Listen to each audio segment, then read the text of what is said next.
আসসালামু আলাইকুম। তো অনার্স ফার্স্ট ইয়ারের ছোট ভাই বোনেরা তোমাদেরকে জানাই স্বাগতম। তো আজকে আমরা যে বইটার অঙ্ক নিয়ে শিখবো সেই বইটা হচ্ছে বৈশ্লেষিক ভেক্টর ও জ্যামিতি, অর্থাৎ যেটাকে আমরা অ্যানালাইটিক অ্যান্ড ভেক্টর জ্যামিতি বলে চিনি। তো এটাকে সংক্ষিপ্ত রূপে আমরা মূলত এভিজি বলে পরিচয় দিয়ে থাকি আমরা যারা গণিতে পড়ি। তো গণিতে পড়ার এখন হচ্ছে আমরা যে বিষয়টা নিয়ে শিখবো এই বইয়ের, তার আগে বলে নেই, আগে আমাদের প্রশ্নগুলো রিপিট হইতো, কিন্তু জাতীয় বিশ্ববিদ্যালয়ে এবারে নতুন নিয়ম যেটা হচ্ছে সেটা যে আমাদের গত বছরগুলোতে যে প্রশ্নগুলো আসতো ওইগুলো থেকে রিপিট হইতো, কিন্তু এবার আর কোনো রিপিট হবে না, এবার নতুন প্রশ্ন হবে। তো আমরা যখনই একটা অঙ্ক শিখবো তখনই আমাদের ওই অঙ্কের যে বেসিক, এই বেসিকটা নিতে হবে। তো এই বেসিকটা নেওয়ার জন্য আমরা একেবারে পুঙ্খানুপুঙ্খভাবে চেষ্টা করব। তো এই অঙ্কটা করার সময় আমাদের যে কতগুলো, দেখো আমরা একটা অঙ্ক নিয়েছি যেটা হচ্ছে আমাদের স্থানাঙ্ক জ্যামিতি। এটা হচ্ছে আমাদের এক অধ্যায়, এটা সায়েন্স নিউ পাবলিকেশনের সমস্যা 12 এর বি। এই প্রশ্নটা আসছে ন্যাশনাল ইউনিভার্সিটিতে, এনইউতে। এই প্রশ্নটা আসছে 2020 সালে, 16 সালে, 14 সালে, 10 সালে। অর্থাৎ এটা হচ্ছে বিগত বছরগুলোতে কয়েকবার আসছে, তার মানে এটা ইম্পর্টেন্ট। তো এই ধরনের প্রশ্ন যদি আমাদের আসে, এটা আমরা সমাধান করব। তো এর জন্য আমাদের কয়েকটা সূত্র জানতে হবে, যেটা হচ্ছে a প্লাস বি হোল স্কয়ারের সূত্র। এটা আমরা সবাই জানি। একই সাথে আমাদের cos থিটা এবং সাইন থিটা এর বিভিন্ন মানের যে ত্রিকোণমিতিক অনুপাত, এগুলো আমরা সবাই শিখে আসছি। তো আমরা এগুলো যেহেতু শিখে আসছি, আর মনে করার দরকার নাই, অর্থাৎ রিপিট করব না আর আমি। তো আমি একবারে শুরুতে চলে যাব। তো এই প্রশ্নটাতে দেখো, তো প্রশ্নটা আমাদের কি দেওয়া আছে? প্রশ্নটা আমাদের দেওয়া আছে যে মূল বিন্দুকে 2,3 বিন্দুতে স্থানান্তর করে অক্ষদ্বয়কে 4D ডিগ্রি কোণে আবর্তন করলে তখন 3x² plus 2xy plus 3y² minus 18x minus 22y plus 15 যে একটা সমীকরণ আছে, এই সমীকরণের রূপান্তরিত সমীকরণ নির্ণয় করো। অর্থাৎ আমাদের এখানে বলছে আমাদের যে x এর মানটা আছে, x এর মানটা আমাদের হবে x প্লাস 2 এবং y এর যে মানটা আছে সেটা আমাদের হবে y প্লাস 3। অর্থাৎ আমরা x এর জায়গায় x প্লাস 2 বসাবো এবং y এর জায়গায় y প্লাস 3 বসাবো। বসানোর পরে আমরা যে সমীকরণটা পাবো, এই সমীকরণটাই হচ্ছে আমাদের রূপান্তরিত সমীকরণ। এবং এই রূপান্তরিত সমীকরণটাকে যেহেতু আমাদের 45 ডিগ্রি কোণে ঘোরাইতে বলছে, তার মানে আমরা যখন x বসাবো, x এর জন্য আমরা যে পলার স্থানাঙ্ক বসাই, এই পলার স্থানাঙ্কে আমাদের বসাইতে হবে x এর মান। তো x এর মান বসাইলে আমরা যে মানটা পাবো, সেটা থেকে যে আমরা প্রদত্ত যে সমীকরণটা পাবো সেটাই হবে আমাদের নির্ণয় সমীকরণ। তো দেখো এবার আমরা শুরু করি। তো আমাদের যে কাজটা প্রথমে করতে হবে, আমরা আগে বলেছি যে x এর পরিবর্তে আমাদের বসাইতে হবে। তো আমি আগে বলছি যে আমাদের x এর পরিবর্তে বসাইতে হবে কি, আমাদের x এর পরিবর্তে বসাতে হবে, যেহেতু আমাদের x টাকে সমাধান যদি আমরা লিখি, তো সমাধান করতেছি আমরা। তো সমাধানে দেখো আমাদের করতে হবে মূলত x টাকে করতে হবে x প্লাস 2, যেহেতু আমরা x প্লাস 2 তে স্থানান্তর করতেছি, তার মানে মূল বিন্দু কোনটা ছিল x, এবং মূল বিন্দুটাকে আমরা x প্লাস 2 তে স্থানান্তর করতেছি, তার মানে আমরা লিখবো x প্লাস 2 ছিল আমাদের কি হোল স্কয়ার দিয়ে দিলাম। এরপরে আমাদের যেটা করতে হবে 2 into x plus 2 into y plus, দেখো আমাদের 3 তে স্থানান্তর করছে, এর জন্য আমরা বসাবো 3। এরপরে আমরা বসাবো 3, y এর পরিবর্তে বসাবো y প্লাস 3, হোল স্কয়ার ছিল হোল স্কয়ার বসাই দিলাম।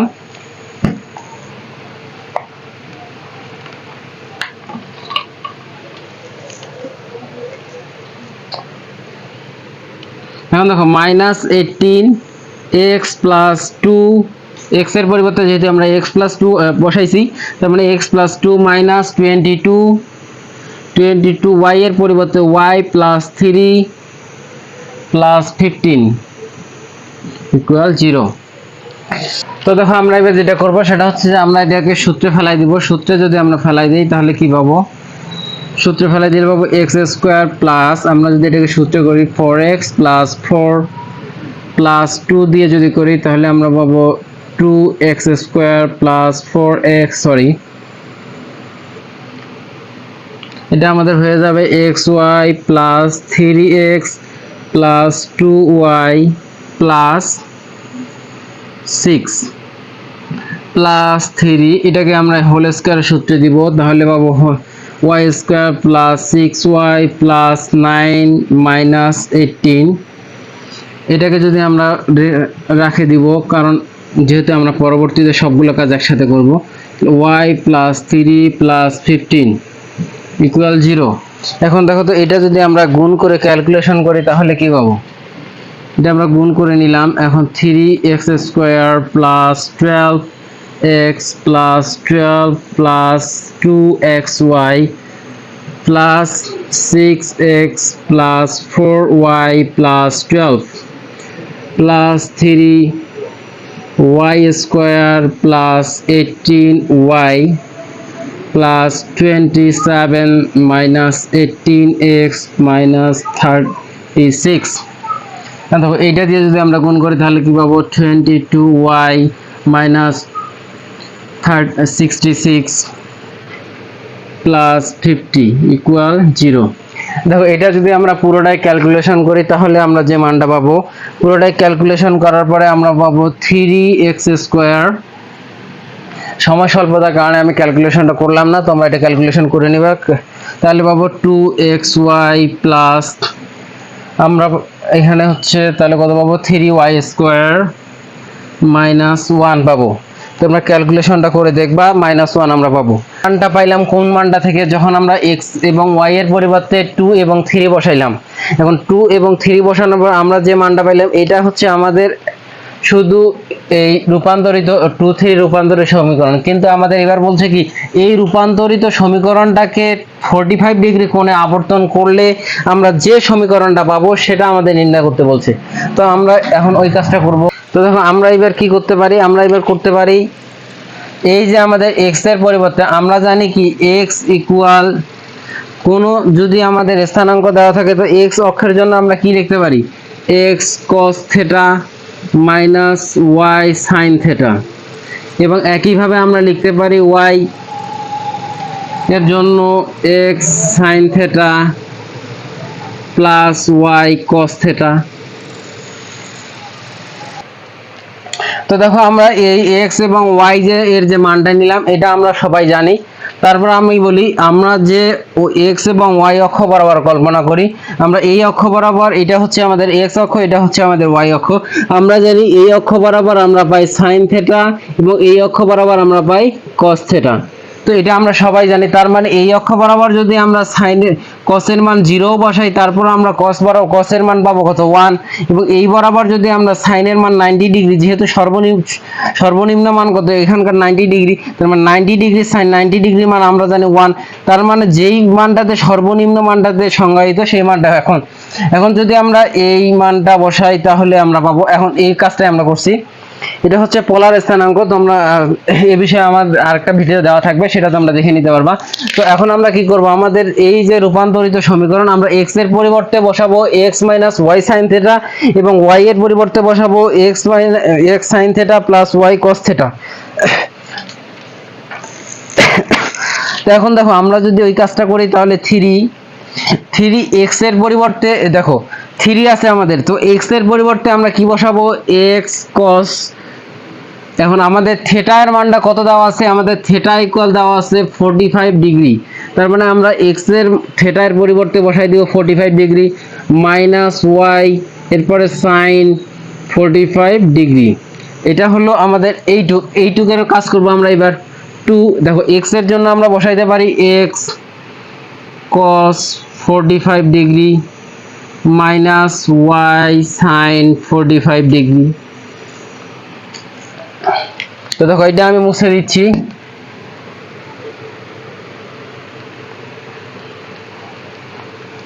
যা সাইডে লিখে দেই, x equal x cos theta minus y sin theta, আবার y equal y sin theta minus plus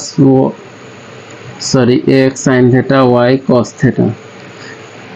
এখন আমরা যদি এখানে মানটা বসাই, y এর মান বসাবো। দেখো y আছে আমাদের 2xy, তার মানে 2 বসাইলাম, x বসাইলাম, এবার y এর মান বসাবো। y এর মান আমরা কি জানি? x sin থিটা, তো sin থিটা এর মান 45 degree plus y cos theta, theta এর মান 45 ডিগ্রি। এখন আরো আমাদের বাকি আছে কি ওয়াই স্কোয়ারের মান। তো ওয়াই স্কোয়ারের জন্য আমরা বসাবো কি 3y স্কোয়ার, সরি এখানে আমার ওয়াই স্কোয়ার হবে। তো স্কোয়ার, তো স্কোয়ারের মান যদি আমি বসাই তাহলে কত পাবো, এক্স আমরা জানি y equal x sine theta, থেটার মান 45 degree plus y cos theta, cos থেটার মান 45 ডিগ্রি। এরপরে আমাদের আছে আর কত, -1। তো আমাদের সরি এখানে হচ্ছে -1 ইকুয়াল 0। তো আমরা এবার এই সমীকরণটা মুছে দিতে পারি। এই সমীকরণটা মুছে দিয়ে আমরা এখন ক্যালকুলেশন করব। তো ক্যালকুলেশন যদি করি তো দেখো তো এখানে একটা মজার বিষয়, যে কাজটা আমাদের ঘটছে, আমরা সবাই কি জানি, আমরা সবাই জানি cos 45 ডিগ্রি এবং sin 45 ডিগ্রি এই দুইটা উভয়ের মান কত, 1/√2। এটা আমরা সবাই জানি কিনা মনে করো তো। তো এটা যেহেতু আমরা সবাই জানি, তার মানে আমরা এখানে যদি মান বসাই দেই তাহলে আমরা পেয়ে যাব। তো x, এখন দেখো এইটার মান যদি 1/√2 হয়, তার মানে আমরা লিখতে পারি √2। দেখো x ইন্টু 1/√2 লেখা আর x/√2 লেখা একই কথা। তো আমরা x/√2 লিখে নিলাম একবারে। তো x/√2 মাইনাস যেহেতু y আছে, তার মানে এইটা হবে √2। তো এর উপরে স্কোয়ার ছিল, স্কোয়ারে আছে। এরপরে x/√2 একইভাবে -y/√2 একইভাবে। এখন দেখো এটাও √2, তাহলে x/√2 প্লাস y/√2 প্লাস 3 এখানে ছিল হোল স্কোয়ার। দেখো এখানে 3 ইন্টু x/√2 প্লাস y/√2 -1। তো এখন ক্যালকুলেশন করো তো কি পাবো আমরা। তো ক্যালকুলেশন করলে আমরা যেই জিনিসটা পাবো সেটা হচ্ছে, দেখো তো এইখানকার মধ্যে এই যে √2, আমরা যদি এটা লসাগু করি অথবা আমরা যদি কমন নেই, তাহলে আমরা প্রথমে কি পাবো, 1/√2 এর উপরে স্কোয়ার পাবো। এটাও যদি কমন নেই এরকম করে মাইনাস, দেখো এইটাকে যদি আমরা কমন নেই x - y, পুরোটার উপর হোল স্কয়ার লিখতে পারবো। তার মানে এইটুকের মান আমরা পাবো কত, 2। তো এইটুকের মান যদি আমরা 2 পাই, তার মানে আমরা পুরো অঙ্কটার ক্ষেত্রে লক্ষ্য করো তো, যেহেতু আমরা জানি কি সমহর যদি হয় তাহলে সমহরগুলো আমরা পুরো ভগ্নাংশ থেকে বাদ দিতে পারি। তো সমহরগুলো যদি আমরা পুরো ভগ্নাংশটা থেকে, পুরো সমীকরণটা থেকে বাদ দেই, তাহলে আমরা কত পাবো, এখানে 3x - y whole square plus 2। এখন দেখো এই 2 সবগুলাই হচ্ছে মিলে 2। এখন দেখো এইখানে একটা 2 বাদ গেল, এখানে একটা 2। এইখানে যে কাজটা ঘটবে সেটা হচ্ছে, দেখো এইখানে আমরা কয়টা পাবো, একটা 2 আর একটা 2। আমরা কিন্তু একটা 2 বাদ দিছি, এই দুইটার কারণে আমরা হোল স্কয়ার করার কারণে একটা 2 পাবো। এবং এইটার যে আমরা কমন নিব, এইটার কমন নিলে √2 নিতে পারি, এইটার কমন নিলে √2, তার মানে একটা 2 পাইলাম। তার মানে কিন্তু যেহেতু আমরা পুরোটাই নিছি, তার মানে আমরা 2 কিন্তু থেকে যাবে, 2টা কখনোই বাদ যাবে না। তো 2 নিলাম, তারপরে x - y x + y। এখন আমাদের যে কাজটা করতে হবে 3x + y। এখন দেখো তোমরা লক্ষ্য করো, আমরা এই পুরো ভগ্নাংশটা থেকে নিচের যে হরটা আছে, হরটা আমাদের 2 হবে জন্য 2টা আমরা বাদ দিয়েছি, কিন্তু এইখানে কি আমাদের 2 আছে। তো এইখানে যেহেতু আমাদের 2 নাই, তো আমরা যদি এই যেহেতু 1 আছে, তো 1 কে যদি আমরা 2/2 ভাগ করি তাহলে 1 পাবো কিনা। তার মানে আমরা যদি এখানে 2 দিয়ে গুণ করে দেই তাহলে আমরা কত পেলাম, 2। তার মানে আমাদের এই সমীকরণটা আসবে তখন কত, সরি এখানে হচ্ছে আমাদের 1 হবে আর এইখানে হবে 2 ইকুয়াল 0। এখন এটা যদি আমরা গুণ করে দেই, তো গুণ করে দিলে আমরা কি পাবো, ওই একই নিয়মে আবার সূত্রে বসাবো, x² - 2xy প্লাস y এর উপরে স্কয়ার প্লাস, এখন এটা আমরা গুণ করে দিব 2x x² + xy - xy plus y, sorry এখানে -xy -y² ব্র্যাকেট ক্লোজ 3। এখন দেখো এখানে আছে কত, সরি এখানে আমাদের স্কয়ার ছিল, এখানে আমাদের স্কয়ার হবে। তো স্কয়ার যদি হয় তাহলে আমরা কত পাবো, x² + 2xy প্লাস y এর উপরে স্কয়ার -2 ইকুয়াল 0। তো এখন দেখো এটা যদি আমরা উপরে ক্যালকুলেশন করি, জাস্ট আমরা এখন গুণ করে দিয়ে ক্যালকুলেশন করে দেব, তাহলে আমরা পেয়ে যাব আমাদের প্রদত্ত সমীকরণ। তো এবার গুণ করো, তাহলে আমরা কত পাবো 3x² minus 6xy minus plus 3y², এরপরে কত আমাদের প্লাস 2, দেখো এখানে x² এখানে y², মাঝখানে এই x y কাটা, তাহলে থাকতেছে x মাইনাস y²। তো x মাইনাস y² যদি হয় তাহলে আমরা বললাম 2x² মাইনাস 2y², এখন যেটা পাবো প্লাস 3, এটাকে যে 3 দিয়ে আমরা গুণ করি তাহলে কত পাবো 3x² plus 6xy plus 3y² minus 2 equal 0। দেখো তো ঠিক আছে কিনা। তো এখন আমরা আর কি করতে পারি, দেখো এইখানে 3টা x², এখানে 2টা x², এখানে 3টা, তাহলে আমরা কত পাবো 3 3 6 2 8, তাহলে আমরা পাবো 8x²। এরপরে আমরা যে কাজটা করব, আমরা এখানে যদি x² গুলো প্রথমে নেই, তাহলে x² গুলো y² গুলো এখন যদি নেই, তাহলে y² জন্য 3টা এখানে মাইনাস, তার মানে 3টা থেকে একটা মাইনাস হলে আর থাকে একটা, এবং এইখানে 3টা, তার মানে তখন আমরা কটা পাচ্ছি 4y²। এরপরে যেটা হবে এইখানে 6yxy, এখানে 6xy, তাহলে এটা বাদ, তাহলে আর কি বাকি থাকতেছে আমাদের -2, তাহলে এখন আমাদের -2 ইকুয়াল 0। তো এইটা দেখো, এখন এইখান থেকে আমরা কি আরো কাজ করতে পারি? হ্যাঁ, এখন অবশ্যই কাজ করতে পারি। আমাদের দেখো এইখান থেকে যদি আমরা 2 দিয়ে ভাগ করি, তাহলে 2 দিয়ে যদি ভাগ করি তাহলে আমরা কত পাই 4x² plus 2y² minus 1 equal 0। ইহাই রূপান্তরিত সমীকরণ। আশা করি তোমরা সবাই বুঝতে পারছো। একেবারে সহজ অঙ্ক। তো এই নিয়মে যদি আমাদের আরো কোনো অঙ্ক দিয়ে দেয়, তা আশা করি তোমরা সবাই পারবা। কারণ হচ্ছে আমাদের যে মূল কাজ সেটা হচ্ছে x এবং y এর জায়গায় জাস্ট শুধু আমরা বিন্দুটা যোগ করে দিয়ে ক্যালকুলেশন করে নিব, এবং আমরা এরপরে যে সমীকরণটা পাবো বসানোর পরে, এই সমীকরণটাতে আমরা জাস্ট থিটা এর যে মানটা, এই থিটা এর মানটা যদি বসায় দেই, তাহলে থিটা এর মান বসানোর পরে আমরা যে ত্রিকোণমিতিক মান পাই, এই ত্রিকোণমিতিক মানটা দিয়ে আমরা ক্যালকুলেশন করে যে সমীকরণটা পাবো, এটাই হচ্ছে আমাদের প্রদত্ত সমীকরণ। তো আশা করি তোমাদের এই ধরনের অঙ্কে আর কোনো সমস্যা হবে না। পরবর্তীতে কথা বলবো অন্য কোনো সমস্যা নিয়ে এই অধ্যায়ের। ততক্ষণ পর্যন্ত সাথে থাকবা। আসসালামু আলাইকুম।